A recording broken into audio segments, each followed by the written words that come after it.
Three, two, one.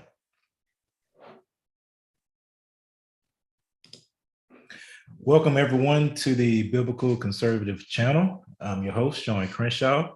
We're going live with my brother, Michael Anderson here. And so before we get started, feel free to share this with your friends, like it, subscribe to the channel. We're gonna have a fire conversation, just get to talk to Michael a little bit more, understand his background. And also one thing about Michael, he is running for a North Carolina House seat representatives for District 99 in the Charlotte area. So feel free to ask your questions in the comments. If you have any questions for Michael during our conversation, we'll welcome those as well. So Michael, how you doing this evening? I'm doing great, man. I've been looking forward to this all week. Awesome. So tell us a little bit about yourself. So, whenever I talk about myself, I've got to start with, spiritual things. So I'm a born again Christian, was born again almost 4 years ago, August 8th or August 11th of 2018. And so everything that I do is centered around God and what he tells me to do through his word and through the Holy Spirit. And so that's sort of the basis for everything that you need to know about me. And then from there, we stem to the family. I've got a wife. We've been married for over 10 years now, 11 years, and we have 5 kids. They're all 10 years old and younger. And my wife does a great job. She homeschools them. And we live in Northeast Charlotte, as you noted. And then finally, my background is I'm an attorney. I work for a local tech company. And and that's where this interview finds me. Awesome. So that's funny. So I'm sure you have a house full of energy, a house full of life with 5 children under 10 years old. So how do you manage marriage, parenting, being an attorney, and now you find yourself running for statewide office? How do you manage all of that? Well, the statewide office was a little bit of a wrinkle there. But I think you try to keep priorities, the right priorities. You can't let your relationship with God fall through. Like, you don't have anything else to stand on if you're pursuing success in some other area of your life and you let that slip, then chances are you're gonna mess up pretty good. Also, you can't let down your family. And so sometimes, I've got a lot on my plate with work and with the campaign, but listen, at the end of the day, God's will is perfect. He doesn't give you something to do that's going to cannibalize some other responsibility that was already in existence. And so my viewpoint is if something happens and I need to, I have to take care of family things, I'll take care of family things. And then when the time's right, I'm going to get back to whatever else needs to get done. And you make it work. Yeah. I mean, that's so true. And I feel you on that because, I'm the same way. I mean, my children are a little bit older than yours. I have almost 2 teenagers. My son, he'll be 13 next Tuesday. So I have 2 teenagers in the house, but still just balancing those things, understanding what God has called us to do first. That's paramount, doing his will. But then you have to balance, marriage and responsibilities and parenting and those kind of things. So it's good to hear that, because I think one of the things that's lost in today's culture and even in today's political sphere is the fact that at the end of the day, it's your family, the ones closest to you, that is your ministry, if you will, the ones that will reflect who you are as a person. And so typically, a lot of candidates and people that are running for office, they may not always understand that. And so they get to Washington, D.C., for example, or get to Raleigh, for example, and lose sight of what got them there. So as you are running for the statewide position that you're running for, what was it that drove you to make a decision that, hey, I wanted to put my name in the ring and run for a position for the North Carolina House of Representatives? Well, it was definitely a call from God. Back in a former life, politics was actually an idol of mine. It was a god to me, and that was before I was born again. But when God called me and he broke me down, he convicted me of my sin for the first time in my life, Um, and I was born again. He called me to step away from all of my gods, and he killed them one by one, Right.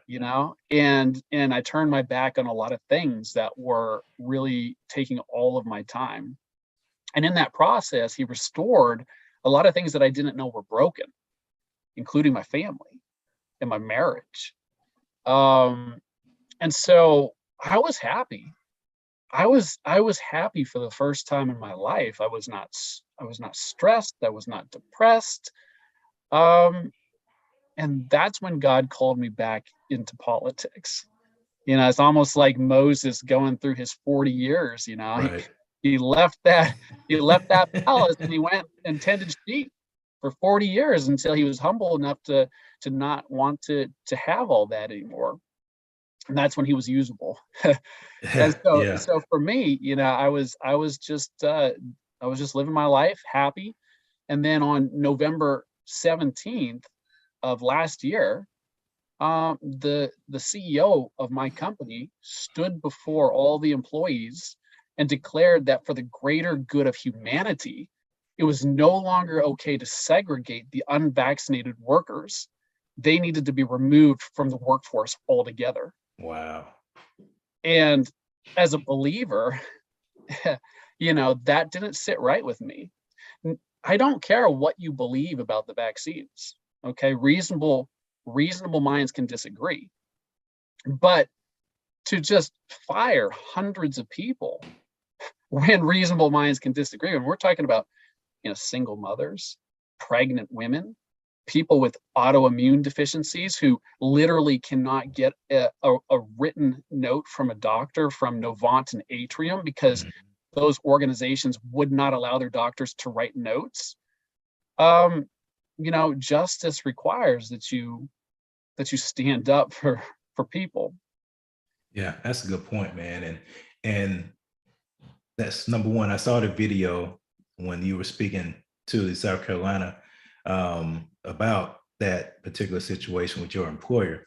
And that hits home because a lot of people have gone through that. Now, thank God that these crazy mandates and the company forced vaccinations have died down a little bit, but there's still people that are suffering the ramifications of that. And it's sad because it makes you think, do we live in America any longer where people can have these unjust mandates, things that are not in the Constitution, things that are not even the state constitutions, and then forces on employees based upon quote unquote the greater good. So what was some of the pushback that you received or some of the responses that you received for your stance when it came to fighting against that vaccine mandate at your employer? Well, I had a lot of conversations with a lot of people. Yeah. I had the opportunity to speak with the CEO himself. I spoke with the general counsel of the company. I spoke with the director of diversity, right? Um, the director of people personnel, the head of a group president. Yeah. And, you know, it was, there was just a lack of empathy, a lack of Wow. empathy. Um, Sometimes people would just listen and say, listen, I hear what you're saying. I don't disagree with all of your points, but I don't agree with you. And so you're like, okay, well, what am I supposed to do? Dumpster dive for my kids? Like, Yeah. what's the alternative here? Right. That's crazy. And I think a lot of people have succumbed to that because, they number one, feel like there's no other choice but to accept what their employer is forcing on them. And that kind of dovetails, it's so crazy, right? How during that time over the past year and a half, and people were talking about that you have to take this experimental shot in order for the health of your community to do it because you are a good person. You do it for somebody else. Be selfless. But yet, the same people who would claim my body, my choice would not stand up and fight when it came to things like the vaccine mandate. The how hypocritical and the paradox of that is crazy, especially now that we had a big win last week with the overturn of Roe. And now you have these folks out here threatening pregnancy resource centers and threatening churches and things like that. As a member of the House of Representatives of North Carolina, what would be your approach when it comes to this issue of abortion in North Carolina? Well, abortion is immoral. It simply is immoral. History will look back at this time and point to human beings literally reaching into women, pulling out children, not whole, piece by piece. A skull here, arms there, legs there, and history will not judge us kindly. Just like we don't judge history well when people owned slaves. Okay, since the passing of Roe v. Wade, which I'm an attorney, it's never been good law. Never been good law. It was not based on the Constitution. It's this whole argument between about what the role of the judiciary is.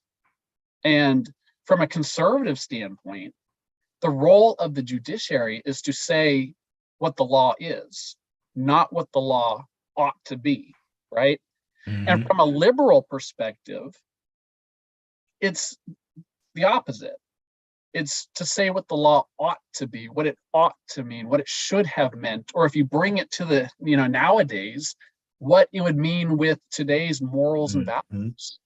And if you do that, the Constitution loses all its power. Right. That's so true. And that's the difference between what we call an originalist, someone that believes in constitutionality and in the document itself. And then you have these living document lawyers, if you will, the ones that think, yeah, we can adjust the Constitution for today's time and modification. And you're right, because Roe versus Wade, there is no right to kill another human being. That's not in the Constitution. No one gives, that's like saying you're giving people the right to commit murder. I mean, that's, if it's boiled all down, that's what it comes to. And it's sad that we've come to that place in America that people don't see that. And I guess that's one of the roles that God has given us, to make sure that we shine that light, in a loving way that people can see it. So talking about this race that you're in, when is the election? Is it in November? That's correct. Okay. November 8th. Okay, November 8th. So tell me about your journey to actually get on the ballot for this particular race that you're in. So you see, that's why I'm loving it, right? because it was completely God placing me on this ballot. And let me explain why. Yeah. So at the time of the filing date, so there's a drop dead filing date by which candidates have to have filed, right? And at that filing date, I was not eligible to run because I actually had not been a Republican long enough. Wow. there's all these rules, right? And there's nothing wrong with rules, but you got to know what they are. I know. And I don't know exactly what it is, but there's a certain period of time, I think it's 90 days, that you have to be a Republican. And I had not been. I'd been a Republican for like 40 days. And so when I started looking into running for office, I was like, oh my goodness, I guess it's not going to be this year, because I literally could not get on the ballot.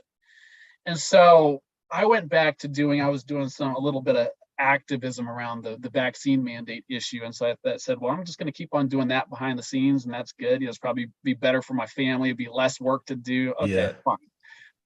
God had me in a good place. And then what happened was the candidate for House District 99, who's a good friend of mine, had to back out of the race because her employer wasn't going to allow her to run.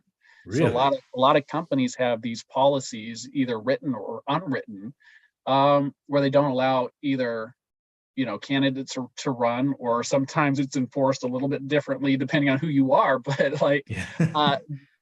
so people get forced out of the race, and that's happened to a number of candidates. And so when that happened, the party gets to nominate someone to take their place. And so the party reached out to me and said, well, would you be interested? And I'm like, well, am I even eligible? I wasn't eligible last time. Right. and they said, let's ask. And so they go to the Board of Elections, which isn't, known as a super conservative organization. Right. And they say, well, okay, here's the situation. He wasn't eligible at the filing date, but he is now. Can he run? And they're like, this is a case of first impression. We've never seen this before. And so they said, let us talk about that. Yeah. And so they talked about it for 2 weeks, and they came back and said, yeah, no problem. And so wow, look at that. That's a God thing. That's a God thing, right? But I'm still not going to move, though, because this is if God doesn't move with me, if he doesn't go before me, I'm not entering that fight. Exactly. And so I said, okay, let me pray about it. And they're like, okay, go ahead and pray about it. And so I'm praying, and they're texting me throughout that whole time, and I just don't have any answers. Sometimes that happens. It's like you're praying and praying, and God's not saying anything. But I'm not going to move unless God says something. Mm-hmm. And so finally, Republican Party gets a little bit tired of waiting, and they say, okay, well, listen, we respect what you're doing, but we've got to make a decision. So how about May 31st? You tell us.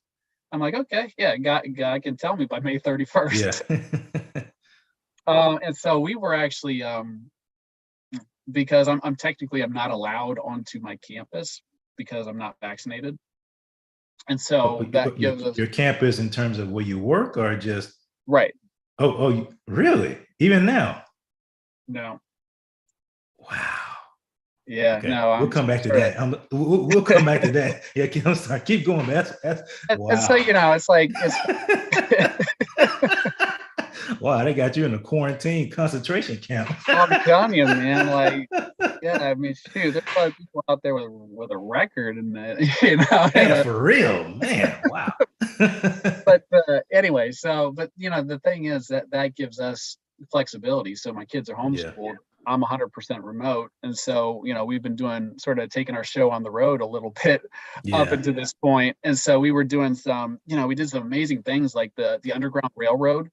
Wow. Just looking at all these different sites, Gettysburg, all over the place.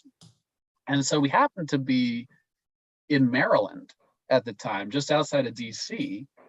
And we I was randomly picked a church to go to. We went to a really cool church, a Calvary Chapel up there in Ellicott City, Maryland. And this is the day before I need to give my answer. And the pastor is preaching right on this issue. Wow. Right on this issue. I mean, even my wife looks at me, she says, she's like, I'm not even going to say anything. That was it. Yeah. Because one of the things that I committed to in my heart was, if I do this, if I run, then it's going to be God who places me. Mm-hmm. And I'm not going to waffle on God. Right. And so some of the stands that I need to take are not popular with some people. And it's the same sort of people who are willing to firebomb a pregnancy resource center. Mm-hmm. Right? Exactly. I know. But I cannot, God has not given us a spirit of fear. Nope. That's not from him. Mm-mm. And God says, who do you fear, God or man? Yeah. And so the sermon was on John the Baptist, where he was preaching the law of God to the authorities who did not believe or respect God. But nevertheless, he was holding them to it because it was true. Mm-hmm. And yeah, his head got cut off, but it did, yeah. But the point was, he followed the mandate that God gave him. Mm-hmm. And it was part of what changed the world. It did. And it's so funny. I mean, I was reading a passage from John chapter 12 today, as a matter of fact. I had talked about there were a number of rulers that wanted to believe. They believed in Jesus, but they were afraid to confess him because they loved the praise of men more than the praise of God. And that's where we are as a culture. A lot of quote unquote believers love the praise of men more than the praise of God. So they don't stand for things. They don't stand for biblical truth. And that's why it's refreshing to have conversations with you and other men of God who are running for office, because I can sense that you will not flip like a lot of people do. A lot of people say they're going to stand for certain things, say they're going to fight for certain things, but once they get in office and go to DC or go to Raleigh, they tend to flip because they become influenced, and they don't want to lose that influence. They don't want to lose that gravy train, if you will, that comes in as being a member of either the House of Representatives or a member of the Senate. And so that's why it's important that we're grounded, that we're grounded even before we are put in position. And that's great to hear. And so that leaves me, so I got a couple questions, but my first question is, what made you switch to be a Republican? So I grew up conservative. I've always been conservative. My parents were Republicans. Not always. I think they probably switched when they were mid-20s. Both of my parents were saved at Billy Graham crusades. And I think it was after that time that they're, I mean, and this is common for people who have true salvation experiences. I mean, I just had to be honest about that. Like, when you read the Bible, right, what does God say about the unborn? Mhm. He says, I formed you, and I knew you Right. before you were even formed in the womb. Mhm. But I knew you. Yep. You're a person, you're important. I knew everything about you. Right. And so, from a biblical perspective, I have no problem saying that doesn't align with abortion at all. It's not sufficient to say, you do you and I'll do me. That's not, I mean, it wasn't sufficient for the Germans to say, Nazis do you, and we'll Mhm. just sit on the sideline and watch all those people get gas chambered. It's not Yeah. sufficient. Right. 3 million people died because of that. Yep. And so I think from like a true Christian perspective, which is one that says God's word is true, yeah, that's going to make you a little more, it's going to make you conservative. Now, Yeah. I'm not saying at all that Republicans are like, are the mouth of God, because I'll tell Right. you what, I'm not that impressed with, people that, let me not say not that impressed. That's a little bit harsh, but like, what makes it consistent and and strong, but still kind, right? Right. Because we have a mandate to be kind. Like, Yep. I'm not going to be out there shouting at anybody or calling anybody names, or that's uncalled for Right. on Right. either side. Right. So there are people within party groups who do those kinds of things. That's not me either. Right. Okay.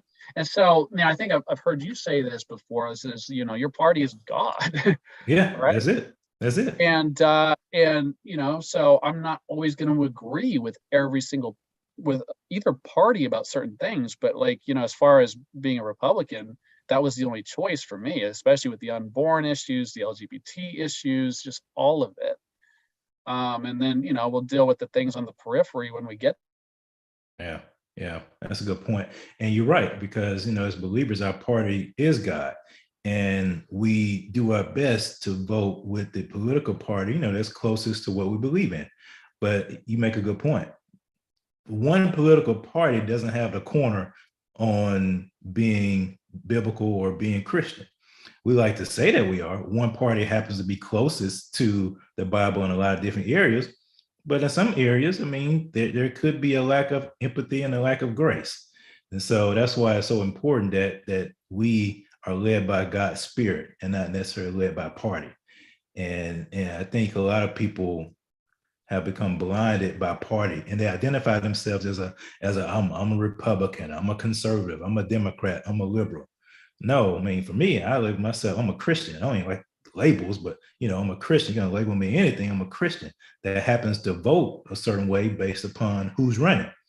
I mean, I tell people all the time, if there ever was a conservative Democrat running against somebody who was more liberal as a Republican, I may vote for a Democrat. Now, there's not too many conservative Democrats out there, so I don't think that option is going to be there. But that's the point that we're trying to make.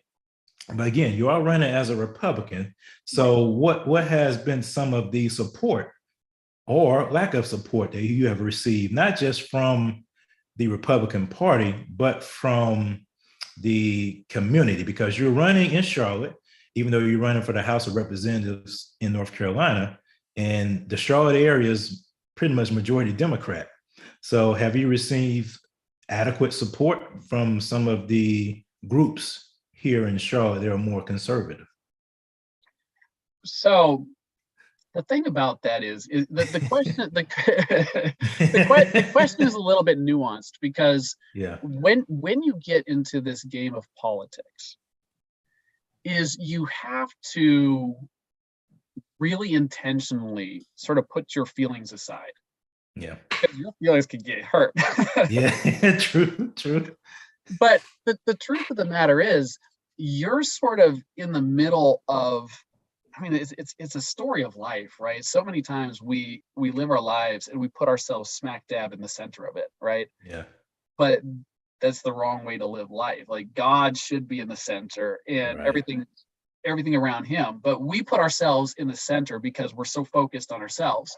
And the same thing can happen with politics. You can be, someone like me who's, in a one of the most Democrat districts in the state, and you can say, okay, well, I'm this and that, and people should come alongside of me and fight for me because I'm fighting for you, and you could get yourself worked up. Right. But you have to look at it in terms of resources, right? There's finite resources, right? There's not a lot of George Soros Republicans around. True. And for better or worse, that infrastructure doesn't exist like it does on the left.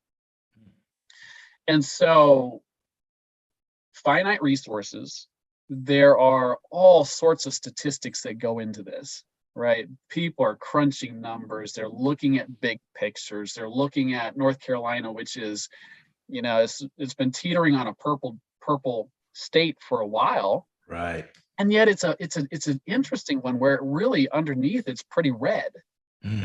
And so the powers that be tend to look at those big pictures and make some strategic decisions. And it's not personal against the people who aren't necessarily the key targets, but that's just the reality. And so I think if you want to do like something that I'm doing, you've got to be willing to do it yourself. Now, with that, so that's why it's so important that you really believe in what you're doing, because you're going to be raising your funds, and you can't take that personally either, right? Because you understand the issues, but most people don't understand the issues. Yeah. Most people don't realize that we have a Democrat governor who literally was presented a bill that said, if you try to abort a child and that child got you, right? Managed to get past that and was born alive, you can't kill that child. It's alive. And we presented that bill to Governor Cooper and he vetoed it. Yep. Most people don't know that is barbaric. But most people don't know that Governor Cooper just vetoed the Parents' Bill of Rights. Yep. Which says if you have a 5-year-old in the school system, that child the teacher may not indoctrinate your child with gender dysphoria, may not teach and preach, sexual orientation to your 5-year-old. like this is non-controversial stuff, Yeah. right? Yeah. Vetoed, vetoed. And so most people don't realize that. They don't realize that if the Republican Party can swap, can flip three House districts, three House seats, two Senate seats, and one judicial seat, we will have a super majority Mm. where those vetoes all of a sudden, poof, they're gone. Yep. Yep. We can override those. And so I'm working with that information. I realize how urgent this is, right? I can flip my district. I feel like I'm custom built to flip this district. And I know what's hanging in the balance. But most people don't. And so you can't take it personally. And so you thank God for the resources that he brings in, and you Mm-hmm. trust him that it will be sufficient. And the rest of it is me going door to door to door for 5 months talking to not just the Republicans, not just the unaffiliated. I want to talk to the people who think they hate my guts. Yeah. And I want to explain to them, I want to ask them, okay, so you're angry with me over Roe v. Wade? How late do you think it's okay to abort a child? Right. Most people start to get flustered and be like, oh, well, maybe, yeah, at least, second trimester. Okay. What about 9 months? No, no, no. What about when they're just born? No, come on. Well, you know what Governor Cooper did? That's your guy. Now we're talking. Mm-hmm. And then you bring up $5 gas, and then you bring up, Yeah. record inflation, and then you bring up, I mean, come on, Right. there's a parade of horribles that are coming after that. Yeah, I know exactly. They didn't bring up the shutdowns of everything for about a year, but you keep ABC stores open, you keep other things open, but you want to shut down the church, and unfortunately, a lot of churches are still shut down, which is crazy. That even 2 years into this thing, people don't see what's really behind it. But so Well, let me add yeah, this too. I yeah, mean, so one of the reasons why, my district is sort of not considered, nobody's really paying attention to it is because, like you said, it's a very Democrat district. Part of that is because it's 50% African American, mm-hmm, 25% Latino. But listen, there's no demographics flipping to Republican more than Latino. right, And when you think about it like this, there was no demographic that was hit harder by vaccine mandates than African Americans. yes, Now, don't take my word for it. The New York Times wrote a weekly column on how African Americans were not taking the vaccine anywhere close to any other race. And part of what I was doing when I was talking to people and begging for jobs, for mercy and grace, is I was saying, you believe in diversity. Hey, you're the diversity officer. Why am I doing your job? right, And this isn't my words. This is your words because this isn't my deal, but you would call this systemic racism. mm-hmm. Why don't you care? Where is Ibram Kendi and all those guys? Like, Exactly. Yeah. Was Robert why don't you D'Angelo? Yeah. care? Why don't they protest? Where they at? Yeah. Protesting that. Yeah.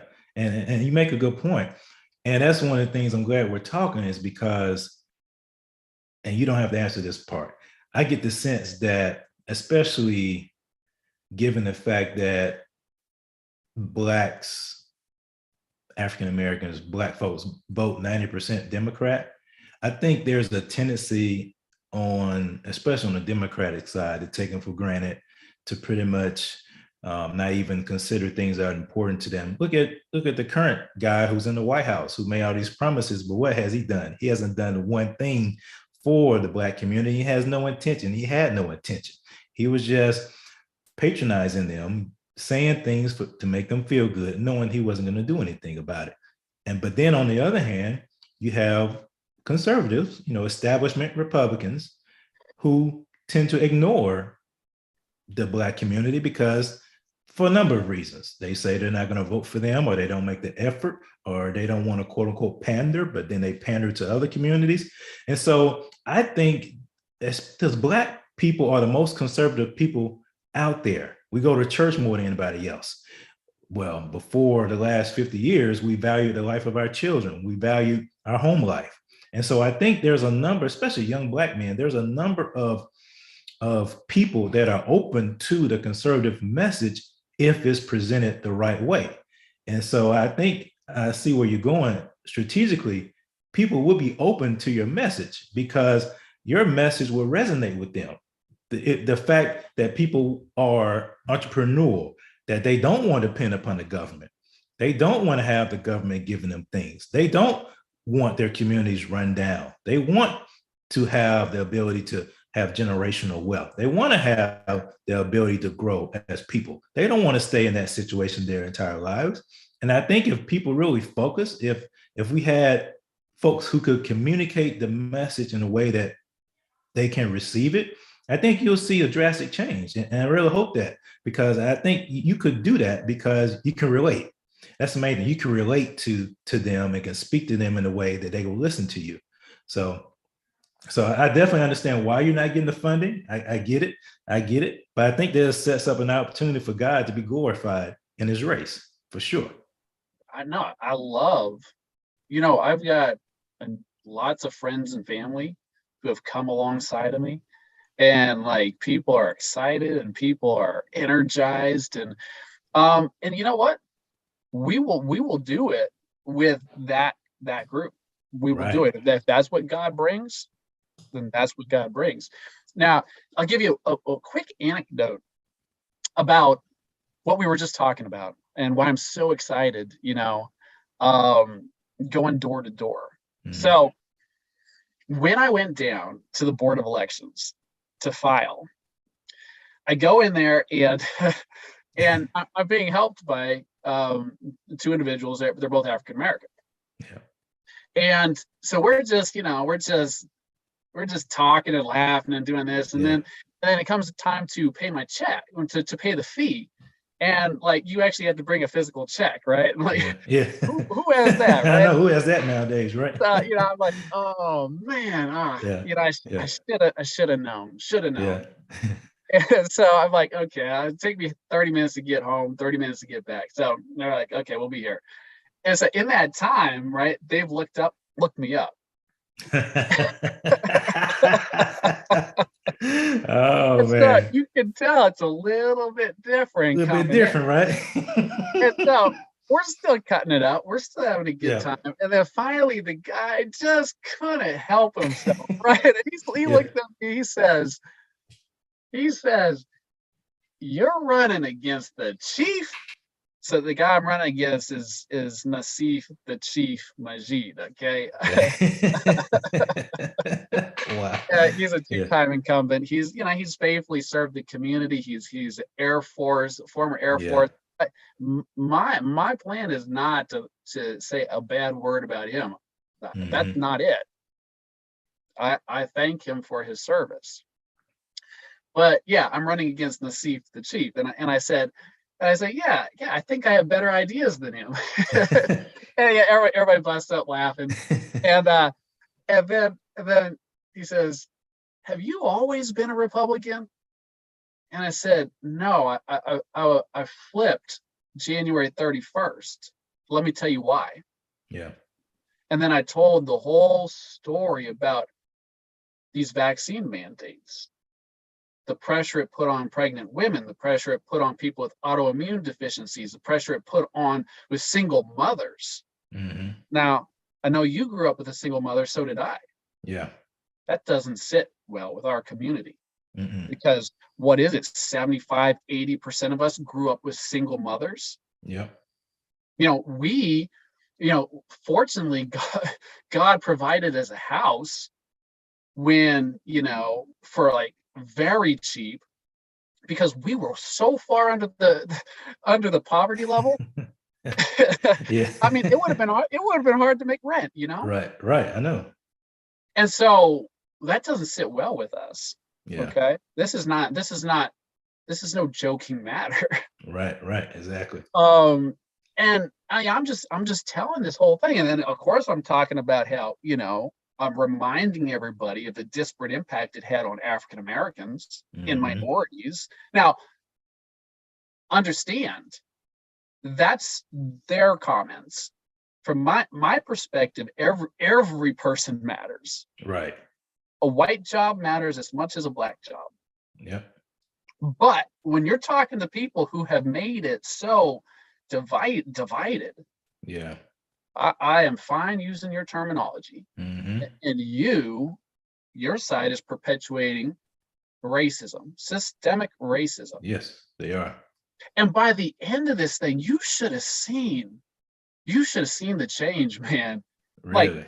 they were like, hey, do you have this? They went and found me a whole precinct map. And you have a big Wow. thing that showed me everything. At that time, I didn't even know all the different neighborhoods. Now I do. Yeah. Hey, did you get that notarized? You better notarize that for him. They Wow. were working for me. See? And that's Yeah. what is going to happen door to door to door. Yep. See, and that's what I talk about. You have the ability to relate and communicate in a way that people will receive it, ones that have been neglected. Because the fact of the matter is, a lot of the people in that community, they may vote Democrat because they were told to vote Democrat. They're not diehard Democrats. They just vote that way because of the pressure that the community faces. If you step out of line, then you're labeled this, you label that.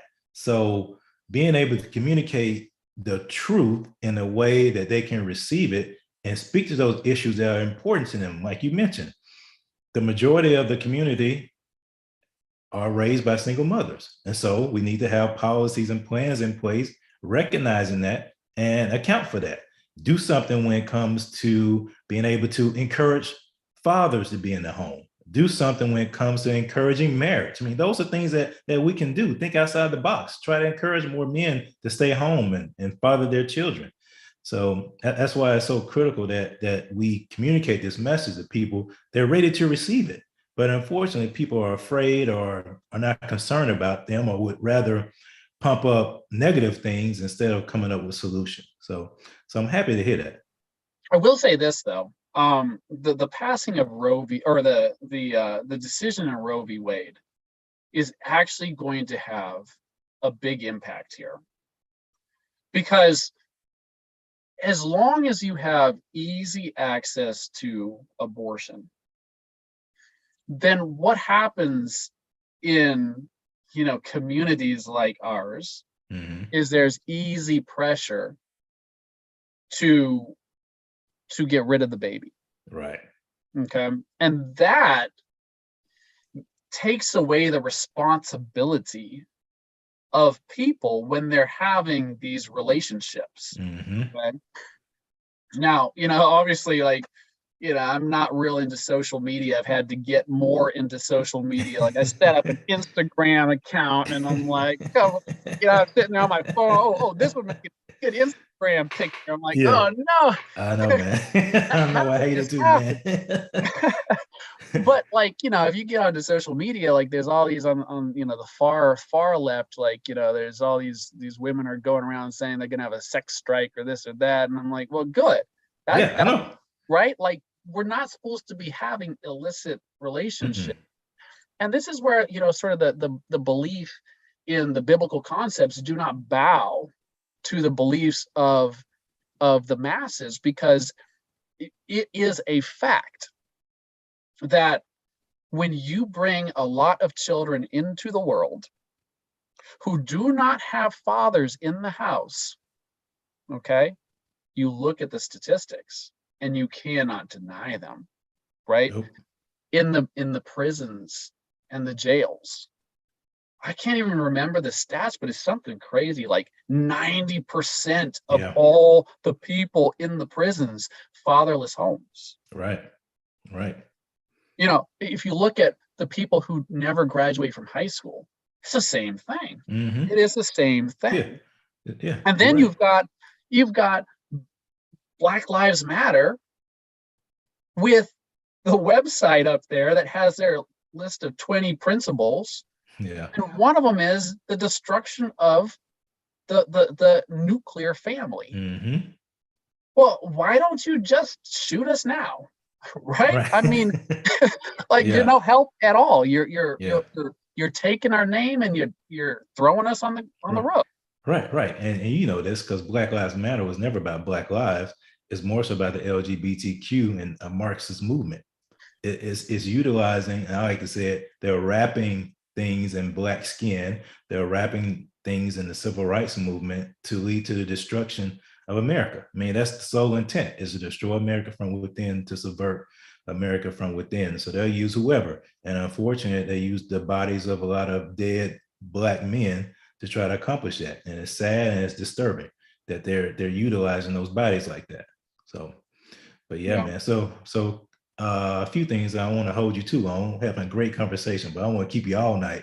Hey, man, I'm having fun. I know, man. I know. So, what are your thoughts on school choice? I know you talked about the parents' Bill of Rights, which is a part of the school choice, or the I call it the educational freedom initiative. But what are your thoughts when it comes to school choice and the opportunity scholarship here in North Carolina? So this is a no-brainer. Okay, and here's another issue where, and again, I hate to keep on bringing up race, but Yeah. it is a talking point these days, and people are divided. But within the Black community, everybody wants school choice. Everybody, yeah, you can't find, I don't know anybody who doesn't want school choice, and it Right. totally makes sense. If you start to crunch the numbers on the Charlotte Mecklenburg School District, right?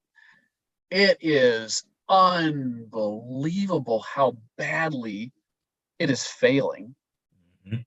It's something like 40% of the students are reading at grade level. Yeah. Okay. But like that doesn't even tell you it, because if my kids were performing at grade level, I would consider them to be failing. Right. Like that level is so low that I literally would be considering myself that I would be failing them as a father. Right. And 40% That's of the crazy. kids 40%. are even at that level. I know. And so, but you know how much we're spending? I mean, the budget for Charlotte Mecklenburg schools is $1.7 billion. Wow. And they're angling for another 400 million. So $2.1 billion is where it's heading. We're spending more than $35,000 per student. Wow. Now, where's it? To what end? I know. To what end? I mean, it's insanity. Yeah. And so I think you've got a couple things going on here. And really, this, that's really more of a local issue. It's a school board issue. It's that kind of issue. But there's some things that we can do at the state house level. And first of all, someone has to break up that school district. It has 144,000 kids in it. Wow. And there's a small school board that has been not very competent trying to deal with Hmm. it. Yeah. Okay. Most school districts are well under 20,000. Hmm. 144,000 in a Crazy. failing school district. You break it up. It should be at least 3 school districts, Yeah. Yeah. probably more. And so now you've got a more manageable, groupings of children. Shoot, and then you also don't have all the issues with sexual assault. Yeah. I mean, we're not even going to have time to get into that, but just it was within the last month or two, 30 women showed up at a I think it was a school board meeting. 30 young women, some of them still in the Charlotte Mecklenburg schools, and they said we literally were raped on school Mm. campuses, and Mm-mm-mm. nobody reported it. And the Charlotte the school board literally didn't wouldn't even listen to them. I mean, if you want to see something really depressing, there is an expose that Vice Yeah. I mean, they do some interesting stuff, but it's Yeah. always pretty edgy. Yeah. It is. And listen, man, coming into the Charlotte Mecklenburg schools is edgy, and Yeah. they Nowadays. Yeah. like Especially. Yeah. it's not Fox News coming in, it's not Bright, Right. it's Vice came in and they just destroyed the school system, Really. man. Yeah, look it up. It's Vice. just do like vice, sexual assault, Charlotte Yeah. Mecklenburg schools. It is sad. Oh And man. you sort of see this Machiavellian system that's been set up to basically, not report sexual assault. That has to end. Yeah. That has to end. Those are liberal policies. That's not Hmm. conservative doing, man. Um, but to your question, school choice, that's a no-brainer. Money follows the student. Yeah. Yeah. People respond to money. If Yeah. you want, like, shoot, if we're spending $35,000 per student, I mean, not all of that's going to follow them, but say 20,000 of that follows them. Hmm. You get 10 students together, that's a pool of $200,000. You get one good educator, you give them 150,000, you spend 50,000 on other stuff. I mean, shoot, that's a well-paid educator. It's Right. a small classroom. I mean, there's an untold number of things that you can do Yeah. other than, you know, produce failed educated kids. I mean, there's better things that we can do, and it's just there should be conversations. It should be between Republicans and Democrats. This should be Right. something that we can talk about. And that's my hope is when I go to Raleigh, I'm no matter how anybody treats me, I'm going to treat them well. Hmm. And if they're mean to me for 4 months, I'm going to be nice to them for 5. And little by little, people will see my heart that, okay, maybe we don't agree on abortion. Like that's, Yeah. yeah, that's, it's not a compromise issue. But what about adoption?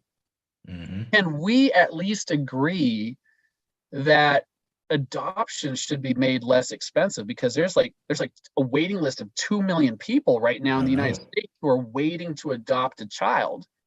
But like not everybody has $35,000 of cash to either do that or buy a Tesla to stay Right. away from the gas prices. It's like, is there something that we can do there? Yeah. And Yeah. so my hope is there will be people who want to have those conversations. Good. Good. Good. So we have a question from our viewing audience. So from Chad. Chad wants to know, what will you do to address teaching certification or academic standards? So, I'd have to know more clearly what the issue is with teacher certifications. Hmm. Um, you know, those are conversations that I'm having with people right now. Yeah. So, yeah, I mean, if there was something more specific there, I'd be happy to answer it. Okay. Um, yeah. Okay. Okay. Yeah. So Chad, if you're still listening, if you have some more specifics, we'll definitely ask Michael about that. But it does bring up a good point because there are failing schools, but also the teachers. It's funny. I had a conversation with someone a few months ago, and we talked about how when desegregation occurred, how it affected, unfortunately, the Black community worse because now children went to schools where teachers did not care for them, whereas before they went to schools that the teachers cared that they learned, Mm. not just they were passed through. And I've seen it. It just doesn't affect African American or children of color. It affects all children who quote unquote can't learn. So they're just passed through. So what are some things that you would do as a representative to curtail the power that the NEA and that the teachers union have? Because I think that's where the crux of the issue lies, is that the teachers union has a lot of power in North Carolina, but in the country as a whole. So what are some things that you would do to try to curtail that? Yeah, it's a good question. Actually, now that some time has passed, I think I understand also the question before, and I think there's Okay. similar fixes actually. School choice solves a lot of issues. Okay, so when you have school choice, when you have money following students, um, it sort of breaks up that cartel a little bit. So the unions lose power, the institutions lose power. It sort of democratizes the opportunities of education. I don't think the issue is so much the teacher certifications as the question was before. Listen, I'm pro teacher. Listen, the teachers that we have here in Charlotte Mecklenburg schools, they are working their tail off. They are working hard in situations where a lot of times the students, like the classrooms, there's not enough respect for teachers. Yeah. They're underpaid. You know, how we managed to underpay our teachers with a $1.7 billion budget. I know. Well, I'll tell you how we do that. We do that by spending $400,000 on see-through backpacks Yeah. recently That's crazy, that wasn't that it? no student could wear because they had No. toxic labels. And so Right. the school system literally took those bags, those see-through bags that could not be worn, that we had spent $400,000 on, and they're trying to sell them to anyone. Like, it's I the know. saddest thing on the internet right now. Literally, it is the Yeah. saddest thing on the internet. They're begging someone to buy these see-through bags, and nobody wants them. Like, nobody wants them. They're ugly. They're toxic. Like, come on. Right. And that's $400,000 there. You Yeah. know, we could have paid that to teachers. Okay. Hmm. We had a failed superintendent who's part of the problem why all these young women are getting sexually assaulted, and he's covering it up. And so when those exposés started coming out, now it's starting to look bad. Now they want to do something, so they get rid of them. But how do they get rid of them? They don't like fire him for cause. They Yeah. walk him out the door quietly, and that costs us $500,000. Okay, Right. so there's $900,000 that could have gone to teachers. Okay, and that's just like, those are two things. Now, within a Hmm. 1.7 billion, it's even hard for me to say that Yeah. budget. How many more things are there like that? I mean, that was 100 million. You Right. know, there's so many people with their hands in the pot. There's so many people making money off of this. Yeah. And so, from my perspective, when you break it down, when you make things smaller, you break up the school district, you give school choice, like, it doesn't allow it takes the opportunities for grifters away. Okay. Hmm. And yeah, we and pay the teachers so they want to be there, lower the number of students they have to work on. But then you get to the point, this is where school choice also helps, though, because the institutions across the United States have been overrun, obviously, by liberals and Marxists. Okay. Yes, they have. And this was happening 20 years ago when my mother was getting her master's degree at the university. And she would come home every night and be like, you know, she was older when she went back to get her master's degree. Um, and she'd just be like, you know, they're teaching us like not to correct our kids, you know, when they're making mistakes, because it'll hurt their self, you know, their Yeah. self, you know, That's whatever. crazy. I know. And so, like, the teachers have been put through a system that is just complete and utter nonsense. Hmm. Okay. But the good news is that the human mind is resilient. And educators, if they're given the freedom, okay, like, they're not under the, you know, the iron grip of the union, and they're not worried about getting fired by, you know, Right. the whoever the school system. You know, they're teaching for a Christian school, they're teaching Hmm. for a private secular school that, you know, is fully funded because the dollars follow the kids. Yeah. Now they're free to put aside the ridiculousness and actually Yeah. teach, right? We send our kids to school to learn reading, writing, and arithmetic, Hmm. right? Or we should, We not to should. be indoctrinated, Right. right? They don't need to Right. sit in the class with peers teaching them about sexual identity. That's not Yeah. education. No. That doesn't help us get jobs. That doesn't help us, you know, with this coming, you know, economic downturn. I mean, you could Hmm. talk about that all you want with no job, but it's not going to help you. Right.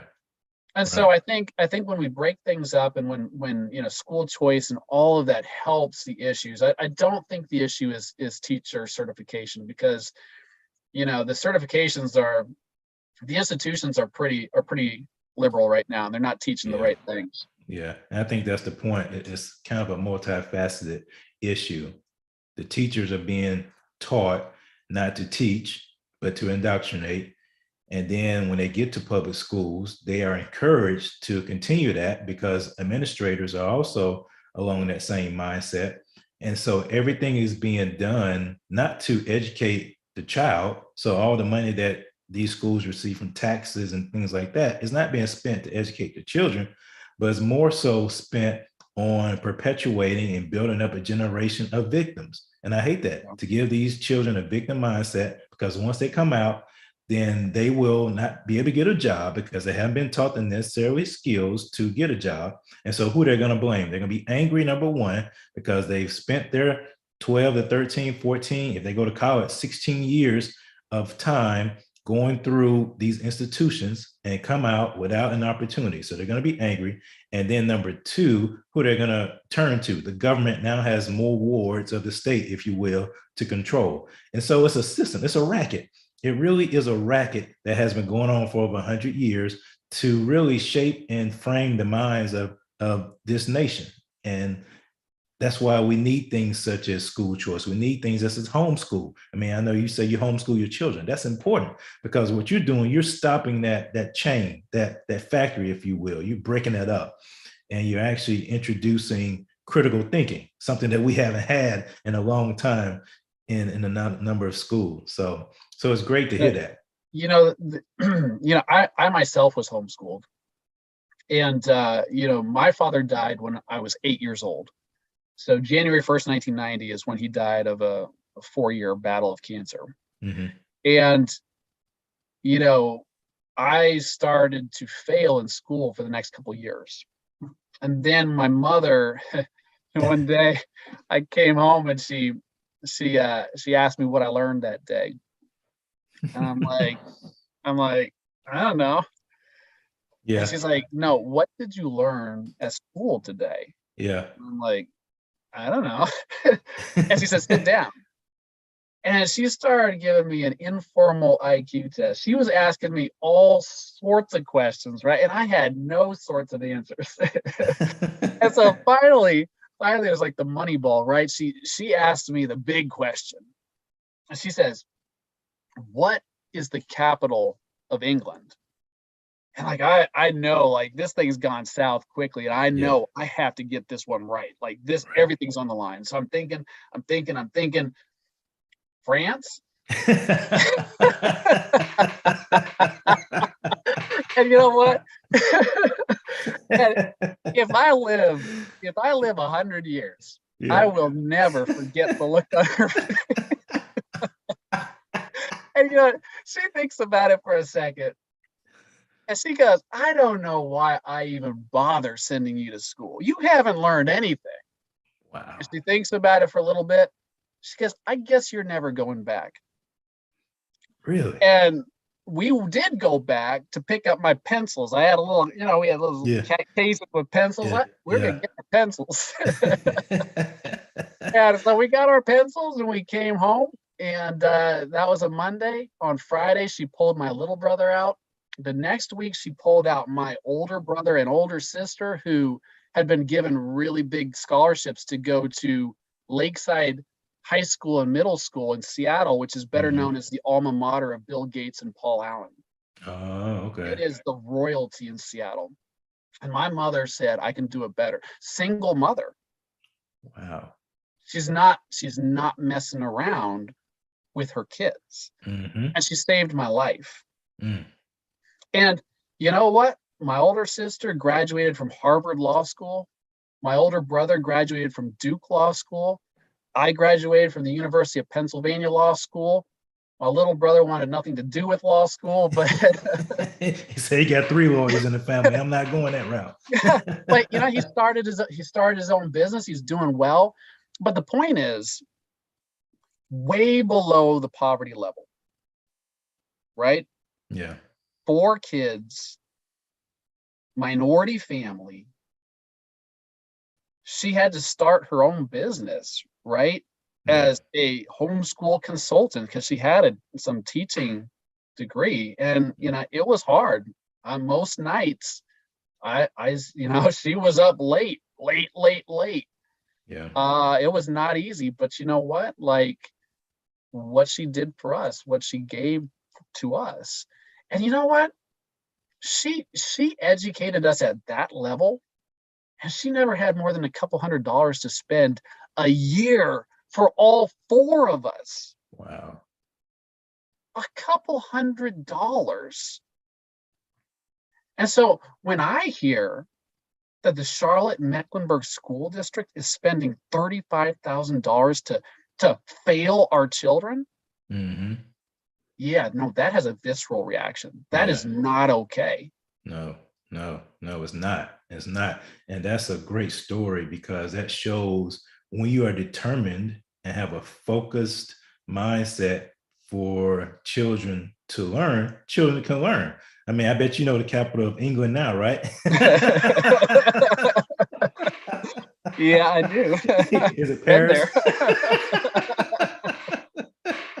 Oh man, it reminds me. I was watching. So me and my family, we watched different game shows. And I think it might have been like the Weakest Link or something like that. And somebody had a question about what country or city or something. They made an answer like you gave, with the capital being another country or something like that. But that goes to show the state of education in America. Yeah. It's no longer education. It's indoctrination. People they don't know how to think critically, and they do not have the skill set for the most part to thrive. They don't. We don't teach entrepreneurship skills. So you don't have the ability to do that. We don't allow people to go to trade schools anymore. We frown on trade schools when trade schools may be the best option for a number of children. So there's a number of things that we stopped doing. And I know it's intentional. To me, I believe it's intentional. So, I'm so glad you yeah, mentioned trade schools. I'm a big proponent of trade schools and boot camps. yeah, One of the big things that I'm going to be fighting hard for it in Raleigh, because we all have to fight for our own districts, and in addition to the greater the good. I hate the term greater good now at this point. Jeez, I know. the greater good of North Carolina. Like, how do you screw up greater good? Come on. But Crazy. I want to bring money to District 99. So my district has UNC Charlotte. Yep. My district has Reedy Creek Nature Preserve all the way up to Harrisburg. It's Northeast Charlotte. I want to work with the UNC Charlotte and their beautiful campus. I want to, open it up and create like a little lab or a big lab where we can train welders, where we can train, go out into the community and say, hey, listen, things are tough right now. You're working 2 jobs, but I'll tell you, we've got this program. We've got this program. We've got some money in this program, right? They're spending millions there. We got our millions. Yeah. And what we're going to do is we're going to come alongside of you.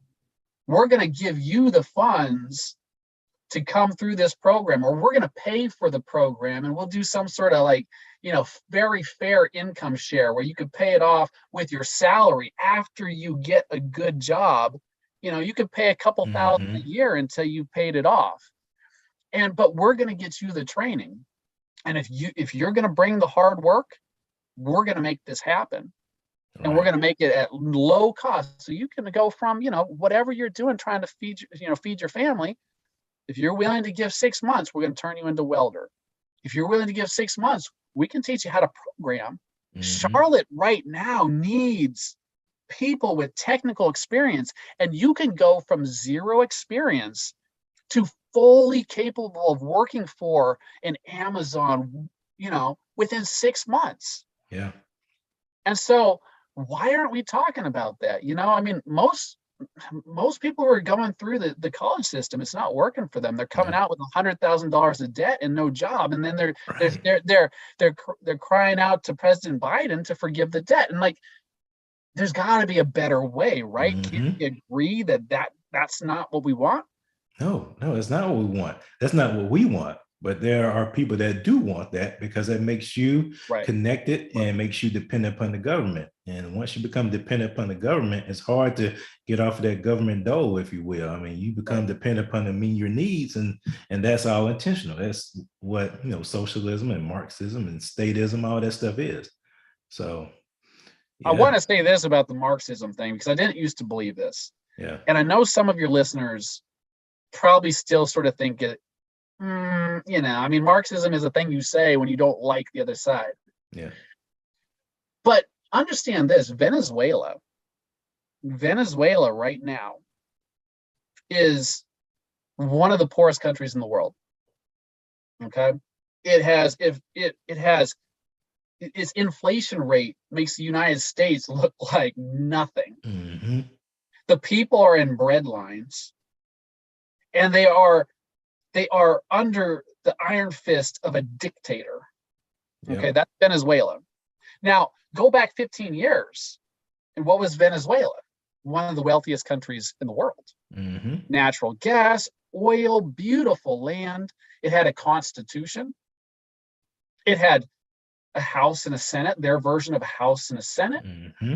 It had an independent judiciary. And then what happened? The Marxists took over. They first took over the institutions Yep. and they started teaching the kids. And then Hugo Chavez shows up Mm-hmm. and he's got the charisma and he takes over. And what does he do when he takes over? He says the Constitution is old. He says the Constitution is, get this, racist. Mm-hmm. And then the Constitution goes and the institutions go. And now you look at Venezuela and everybody's starving except for who? The elite. The doctors and lawyers and the elite, because although they're not doctors and lawyers anymore, they're in the party and Mm-hmm. they're doing just fine. And the poor people who got sold, they're poorer than they were before. Yeah, that's so true. That's so true. And so we got to stand in that gap to make sure that America doesn't go down that same path that Venezuela went down, for sure. For And sure, man. it takes stepping up into these fights. And you know what? Mm-hmm. It doesn't matter if someone wants to throw a firebomb at your building. It doesn't matter Yeah. because Yeah. if those people are actually in authority, Mm-hmm. is a lot worse than a firebomb, right? I mean, you don't True. you think that a concentration can't happen today? Well, look at Australia, I know right? exactly. Yeah. They were Yeah. chasing people all over their country, throwing Sure them were. in camp. Yeah. Come on, Yeah. man. Of I know. course it can And they happen. still No, are. Yeah. still are. They Yeah. still. Still There was are. three guys. It was one of my least favorite stories of the whole pandemic. It was these three young guys who broke out of their I can't remember what they called it. I'm calling it a concentration camp. Yeah. These three young guys, they said, we're not going to stay here. They climbed the fence, they ran, and they got chased down, and they got caught. Oh They got man. handcuffed, and they tested them, and they didn't have COVID. And you know what? It didn't matter. They threw them in prison. Yeah. Crazy. They threw them in prison. Mm-hmm. Yep. And so it doesn't matter if someone wants to get mad at me. Yeah. Okay, get mad at me. Yeah. But this is a time for people to stand up. Mm-hmm. That's for sure. That's for sure. So we have another question. So Chad has a question for you. So Chad wants to know, how would you feel about setting up a statewide Job Corps type of program, taxpayer funded trade school, to help create, new taxpayers, to help generate more revenue for the state, if you will? No. And I'll tell you why. What we want as conservatives is small government. The government is not the answer. People are able to do this without the government. Mm-hmm. And so what we want to do is we want to shrink the government as much as possible to take as much power out of the government's hands as possible. We don't want handouts. We don't want any of that. And what we would prefer to do, and there's so many ways within the free markets where it makes sense. You can go, and I will personally go to the companies, right? There's a lot of good companies here who can see the vision and will say, listen, you're a tech company, and so are these 20 companies, and you guys are all dying for workers. Mm-hmm. And you can't compete with Amazon and Apple because those guys are paying $200,000 bonuses for engineers, right? You Right. can't do that. Right.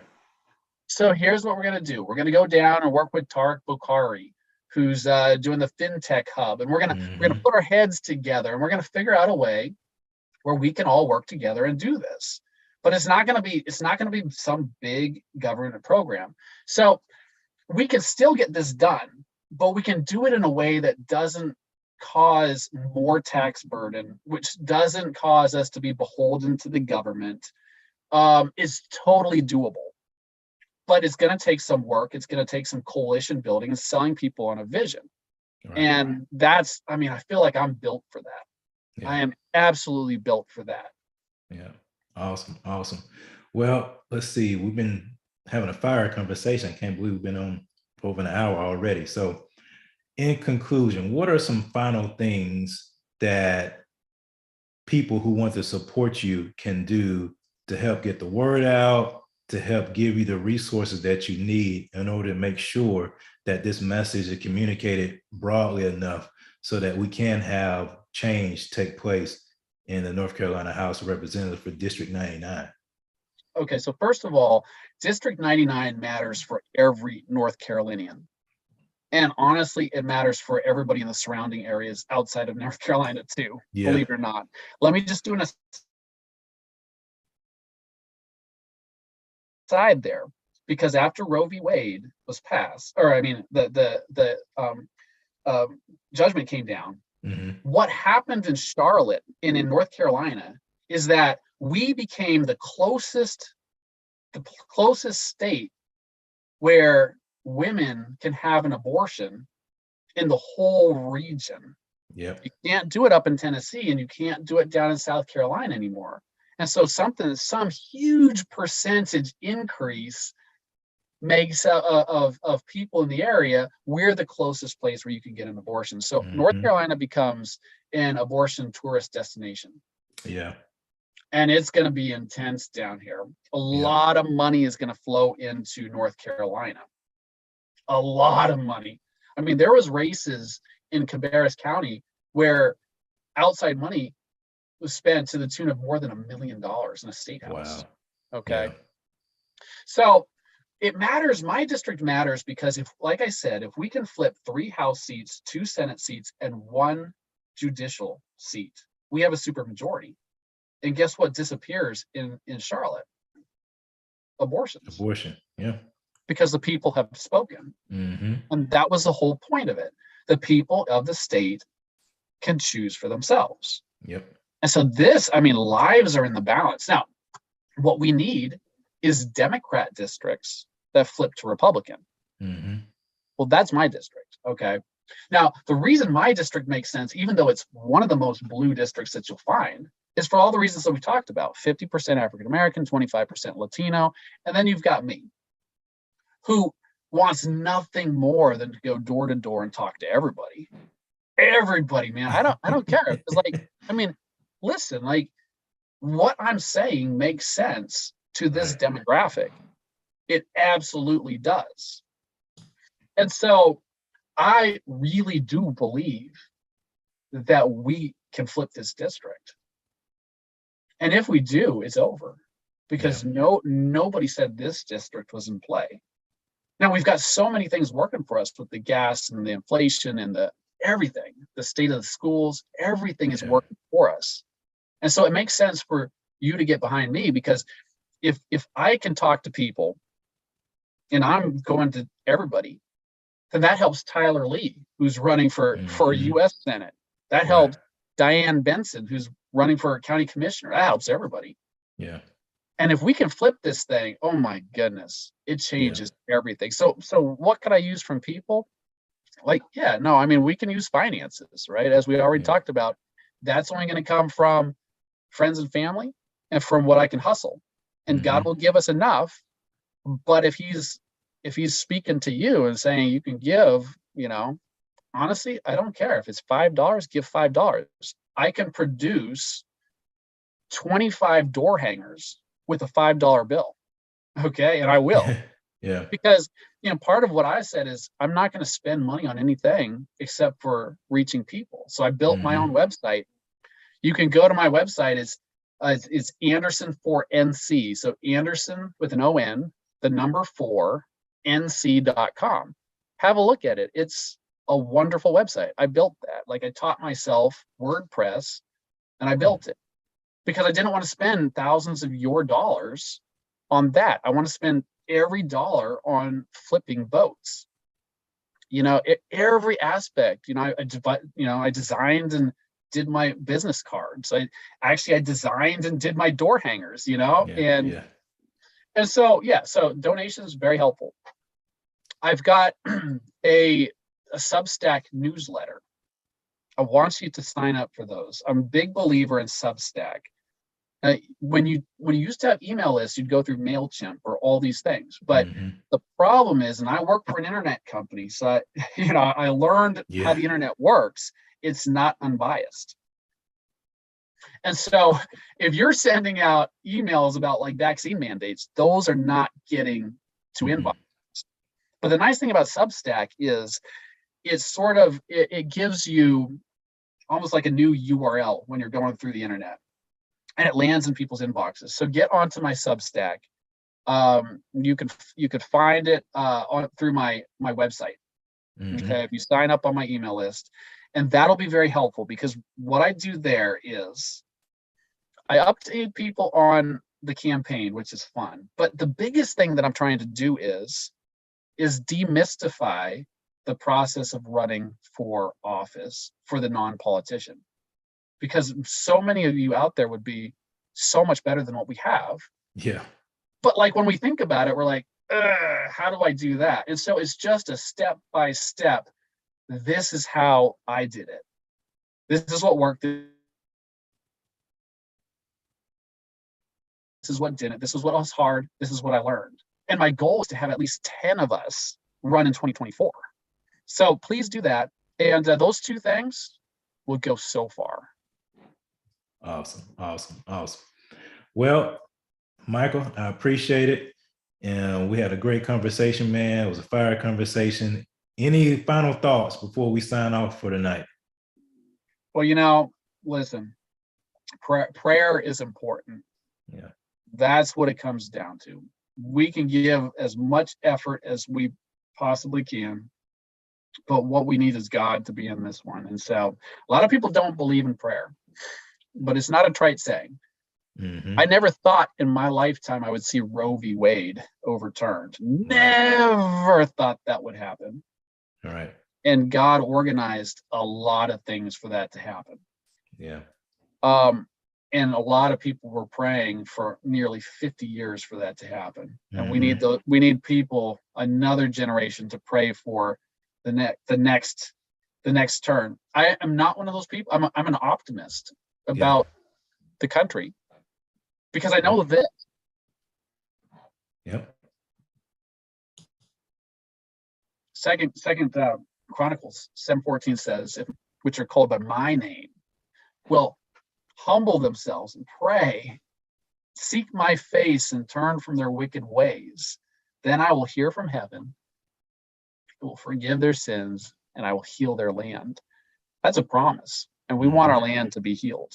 Yes, we do. Indeed. Talks about in Proverbs, when the righteous are in charge, the people rejoice. And so we need more rejoicing to take place in the streets, for sure. Well, awesome, man. It was a great conversation. I'm sure we'll be in touch. Anderson for NC, check out his Substack. I'll put all that into the details about the live stream as well. But I appreciate it. Praying for you, and we'll definitely be in touch for sure. Yeah, I look forward to it, man. See you. Have a good night.